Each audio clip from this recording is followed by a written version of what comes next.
हमेशा भावना से ऊपर रखना चाहिए। भावनाएं बहुत अच्छी हो, चरित्र अच्छा ना हो, कर्तव्य बोध ना हो, तो ऐसी भावना का कोई लाभ नहीं है। लेकिन संतोष कुमार जी, जिनका वीडियो का मैं जवाब दे रहा हूं, आप सुब्रत राय से भावनात्मक रूप से जुड़े हैं और लाखों कार्यकर्ता जुड़े हैं, ठीक बात है। इसलिए आपको उनकी चरित्रहीनता और कर्तव्य से विमुख होना दिखाई नहीं पड़ रहा है। आपको चिंता सिर्फ 12 लाख कार्यकर्ताओं की है, लेकिन मुझे चिंता उन 25 करोड़ निवेशकों की है जिन्होंने इन 12 लाख कार्यकर्ताओं पर भरोसा किया, सुब्रत राय पर भरोसा किया, और आज उन 25 करोड़ निवेशकों का जीवन नरक से भी बदतर हो गया है, जिसकी पूरी पूरी जिम्मेदारी सुब्रत राय की और संतोष कुमार जी आप जैसे 12 लाख कार्यकर्ताओं की है। आपने कहा कि सेबी में जमा 22,000 करोड़ रुपए की जांच होनी चाहिए, और कुछ का कहना है तत्काल वापस होना चाहिए।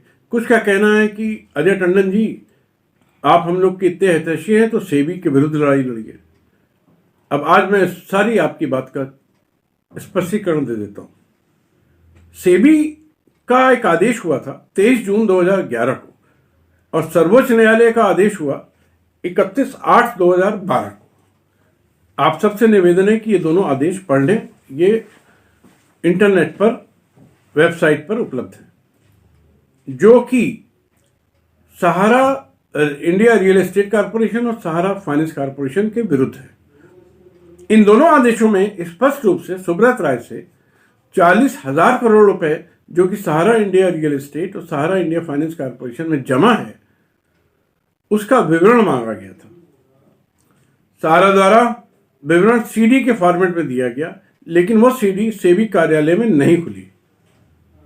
पुनः विवरण सीडी के फॉर्मेट में दिया गया, लेकिन पुनः नहीं खुली। बहनों और भाइयों, तीसरी बार सीडी सेबी ने मांगा, तीसरी बार सीडी का दिया गया, तीसरी बार भी नहीं खुली। इसके बाद मामला गया सर्वोच्च न्यायालय में, तो वहां माननीय लॉर्डशिप जस्टिस राधाकृष्णन और लॉर्डशिप जस्टिस JS खेयर साहब ने सहारा से वही सूचना मांगी कि आप विवरण दें कि 40,000 करोड़ रुपए के जो जमा करता है उनकी डिटेल क्या है। इसका सीधा अर्थ ये हुआ, और वहां भी नहीं दी, वहां भी सहारा ने सीडी दी, लेकिन सीडी खुली नहीं, क्योंकि जानबूझकर ऐसी सीडी दी गई, ऐसे पासवर्ड दिए गए जो खुले ही नहीं थे। यह सहारा का एक जानते हुए, बूझते हुए और इरादतन खेल था, आपराधिक कृत्य था। इसका सीधा अर्थ यही हुआ कि सहारा ये नहीं बताना चाहते थे, और आज भी नहीं बताना चाहते, कि 40,000 करोड़ रुपए किन लोगों ने जमा किया है, किन लोगों से प्राप्त हुआ है। इस बात से नाराज होकर माननीय सर्वोच्च न्यायालय ने एक बहुत कठोर टिप्पणी की और लिखते हुए ये माना कि उपरोक्त जानकारी न देने के पीछे एक ही कारण है कि सहारा अपने आपराधिक षड्यंत्रों और अपराधों को छुपा रहे हैं। ये लिखते हुए माननीय सर्वोच्च न्यायालय ने भारतीय साक्ष्य अधिनियम की धारा 114 का उल्लेख किया। सहारा का कहना है कि उन्होंने ज्यादातर पैसा वापस कर दिया। चलिए थोड़ी देर के लिए मान लेते हैं कि उनकी बात सही है। ऐसे में सूची देने में क्या कष्ट है, जिससे यह पता चले कि 40,000 करोड़ रुपए किसने दिया था। दिया तो था किसी ने।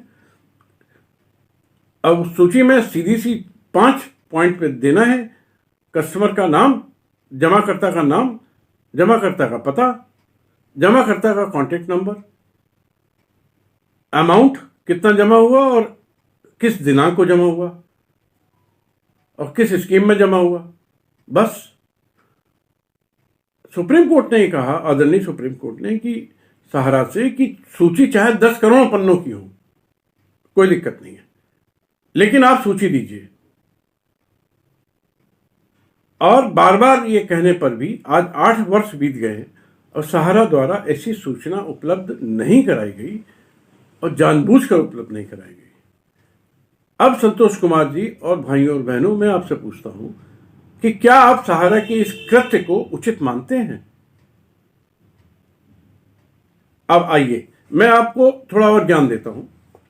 क्योंकि मैं सर्वोच्च न्यायालय का अधिवक्ता हूं, वकील हूं और टैक्सेशन का अच्छा ज्ञान रखता हूं आप लोगों की और ईश्वर की कृपा से।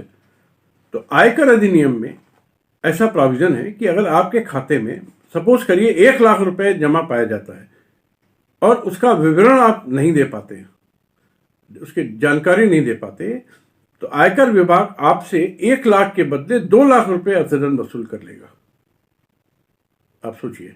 इसी तरह अगर सहारा ने 40,000 करोड़ का हिसाब नहीं दिया और 40,000 करोड़ के जमाकर्ताओं का विवरण अभी तक ना तो सेबी को और ना माननीय सुप्रीम कोर्ट को दिया गया है, तो इसका आशय है कि जमाकर्ताओं का नाम नहीं देना चाहते या नाम ही नहीं है, या वो ये कहें कि काला धन है।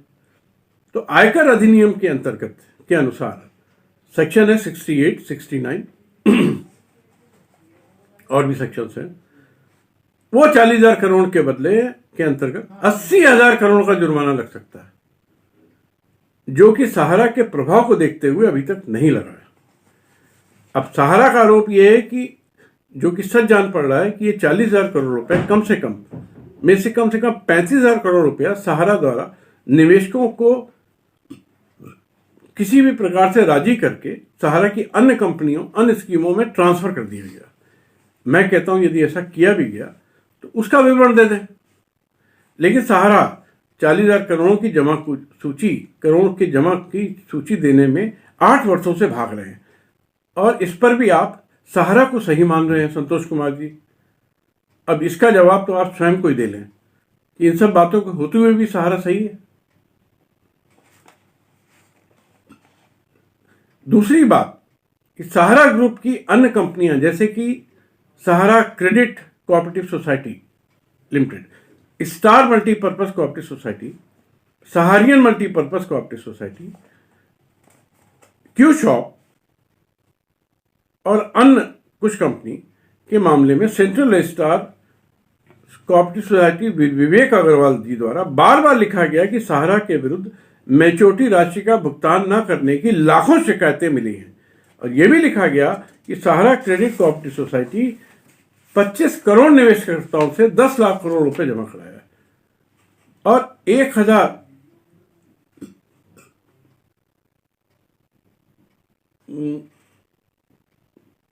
1 लाख करोड़ रुपए से अधिक एमबी वैली में ट्रांसफर कर दिया गया है।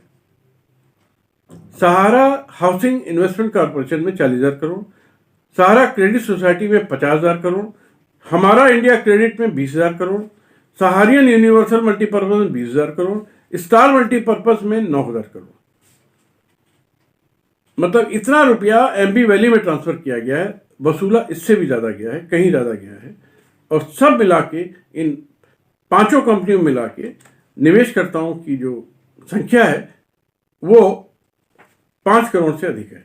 अब मैं आपसे पूछता हूं कि कोऑपरेटिव सोसाइटी का उद्देश्य एमबी वैली बनाना होता है या सहकारिता आंदोलन के तहत सहारा की कोऑपरेटिव सोसाइटी से जुड़े 10 करोड़ निवेशकों का जीवन संवारना होता है।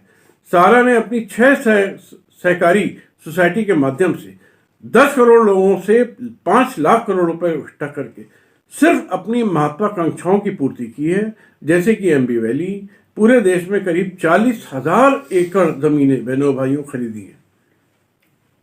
ये उद्देश्य कभी भी कोऑपरेटिव सोसाइटी का या कोऑपरेटिव मूवमेंट का नहीं है, और इन दोनों निवेशों का संबंध सहारा की सहकारी समितियों के उद्देश्य से कतई मेल नहीं खाता है। आप उद्देश्य पढ़ लीजिए, और ना ही निवेशकों को इससे किसी प्रकार का लाभ होने वाला है। प्रिय संतोष जी, देश के प्रमुख कानून, भारतीय दंड संहिता, कंपनी कानून, सेबी एक्ट, अनेक कानून के प्रावधानों के अनुसार सहारा के इन कृत्यों को धोखाधड़ी, लूट, छल कपट कहा जाता है। और यदि सहारा के प्रमुख व्यक्ति सुब्रत राय ने ऐसी धोखाधड़ी, छल कपट से 5 लाख करोड़ रुपए इकट्ठा कर लिया है, तो उन्हें कोई भी समझदार व्यक्ति संत और महात्मा तो नहीं कह सकता। उसके लिए एक ही शब्द है, चोर और महाडकैत। जो मैंने कहा और बिल्कुल सही कहा।